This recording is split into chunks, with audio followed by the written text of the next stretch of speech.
আসসালামু আলাইকুম। আমি কিছুদিন আগে ৬টি লেয়ার মুরগির বাচ্চা কিনছিলাম। আর এগুলো কীভাবে যত্ন করছি তাই বলবো আজকের এই ভিডিওতে। বাচ্চাগুলো কেনার পরেই আমি ১ম দিন তাদেরকে খেতে দিয়েছি লাইসোবিট পানির সাথে মিক্স করে। তারপর আমি এই যে খাবার বাটিতে কিছু পাথর দিয়ে রাখছি, তার কিছু কারণ আছে। কারণ তারা শরীর ভিজিয়ে ফেলে তারা মারা যাবে, তাই পাথরগুলো দিয়ে রাখছি। তারপর থেকে তাদেরকে আমি এই সোনালি স্টার্টার ফিডটা খাইয়েছি, গরুটা। তারপর আমার কোয়েল পাখির বাচ্চাগুলোকে ভ্যাকসিন করেছিলাম রানীক্ষেতের, এই ভ্যাকসিনটাও তাদেরকে করে ফেলছি আলহামদুলিল্লাহ। আর তারা এভাবে আস্তে আস্তে বড় হচ্ছে। আর তাদের মলগুলো সবসময় পরিষ্কার পরিচ্ছন্ন রাখতে হয়, তা না হলে তারা ভাইরাস হয়ে মারা যেতে পারে আলহামদুলিল্লাহ।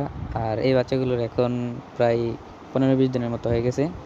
আর আমি ওদের সবসময় খাবার কমিয়ে কমিয়ে দিই, কারণ কমিয়ে দিলে তারা দেশি মুরগির মতো হতে পারবে। আর বেশি বেশি খাবার দিলে বাজারে যে পোলট্রি মুরগিগুলো পাওয়া যায়, না হলে ওইগুলোর মতো হয়ে যাবে, তাই আমি তাদের কমিয়ে খাবার দিই।